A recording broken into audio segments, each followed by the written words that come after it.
welcome to Steadfast. We've been back from our trip to Europe for a little while and trying to get things put back together. So one thing I wanted to do is apologize for not getting a podcast out last week. And I will say too, with the holidays ramping up, I'm not sure if it'll be every week, but once the New Year's rolling in, then I'll definitely make it every week again. But as I have time during the holidays, I will continue to put out one here or there. Anyway, so yeah, we've been back for a little bit, and the garden areas, the flowers and the vegetables, all that have been pretty much neglected for a good while, so there's a lot of work to do.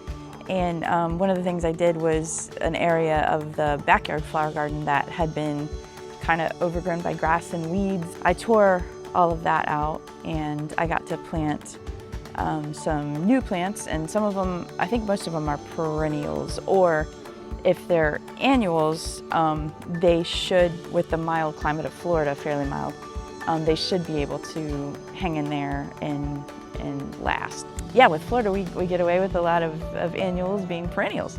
I will show you what they look like. They're really pretty. These are blue salvia, and they get pretty good height to them, maybe like up to 2.5, 3 feet, something like that. And then in front of that, these are called lavender lace. They have these pretty purpley pink flowers. Very pretty. And then these are blue days. I don't see any here with the flowers. I'll show you another place that I planted them and see. Oh wait, no, here's a flower. I see it. They have beautiful blue flowers here. So, there we go. That's what those look like.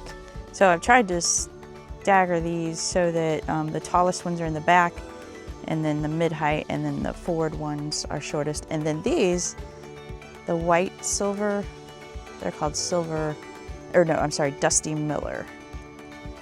I don't know that I'll have so many flowers this fall as it goes on, but maybe, you know, with the cooler temperatures, a lot of times these might just look like bushes out here. But then once the spring and summer hit next year, they should be very nice and floral. So I'm going to show you over here. I have, I traded out in the hanging plants back here. These are also the blue days. It said that they were great as potted plants. So we'll see. And yeah, here's this one. It's got a tiny little bloom on it. So again, these probably will not bloom so much with the fall season. And then I want to show you one more thing over here. This is called Sweet Alyssum right here. And man, it smells so good. Like you walk by and it just smells like just this gentle perfume. And then I have another one right down here. So I have to get one more to put in the middle. I tried to plant mint in these boxes, but it didn't take at all. I got nothing going. And so, which was surprising because mint can be invasive if you plant it in the ground apparently, but it didn't like these containers or something. So, but we'll see how these do. But I wanted to plant mint all along here to keep spiders away from our deck in there. So it's been a full 24 hours, and I watered them really good yesterday. I haven't watered them yet today. I'll water them one more time before I go in. But it's amazing to me. I mean, if you just look at these plants, they look just fine, you know? They do not look stressed at all. They're standing upright, they're not wilty. Even the tallest ones, they just look very happy. And it struck me because when I came out this morning, I completely expected a patch of wilty plants, because typically when you transplant the plants,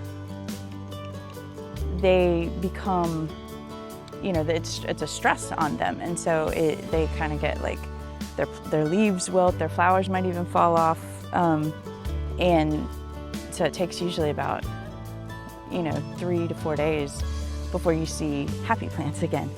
But it really surprised me when I came out this morning, and they looked just as good as when I planted them yesterday. And so I started thinking about that, and I'm like, oh, you know what? It's because the weather right now is nice and cool.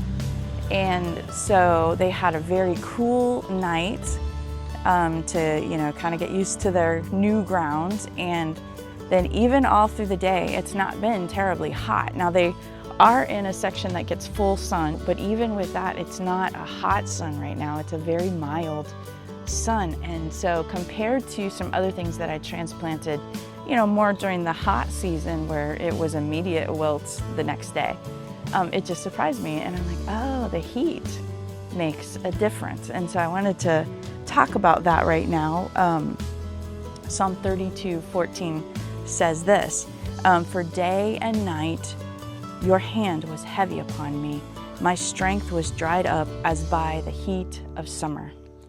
So there's this heat that can happen in our lives where it might be, the cause is us. We've done something, or we've been in a situation or circumstance of our own creating that drains the life out of us. It's like being stuck in the heat of summer, and you just wilt under that. It could be that, or it could be a situation that God has put us in. And so we can experience that as believers. We can have moments that are like heat, or like being, like these plants transplanted in the middle of summer where it's hot, and we feel that wilting effect. But what I also found interesting is that's a season, like these plants right now are planted in a season of coolness. And so their transplant, even though it was a big change for their lives, it didn't affect them drastically. And so sometimes, we might not be in a hard season, and that is a wonderful thing. And being that this is November, the month of Thanksgiving, it's something to be thankful for. If there's these transitions that happen in your life and they don't cause the wilting, or they don't cause the heat, but it's not too bad. Remember, we can be thankful during those moments and look at that as an opportunity to realize the sweetness and the goodness of the Lord to provide those seasons where it's like an ebb and flow. I hope that's an encouragement to look for those moments, because sometimes we only can see when it's bad. If we do have the wilt or the heat or the dryness, or when we're like, oh, this is awful. And then when things aren't so bad, we forget to say, thank you, God, for this glorious reprieve, for this space that's like a coolness, and like being in the refreshment of fall or spring. So anyway, I just wanted to put that out there, and I hope that you find that encouraging. And remember that we can always remain steadfast in the Lord. He will see us through, and we can be faithful. And even when we're not faithful, He is faithful. So thank you, and have a wonderful, wonderful day.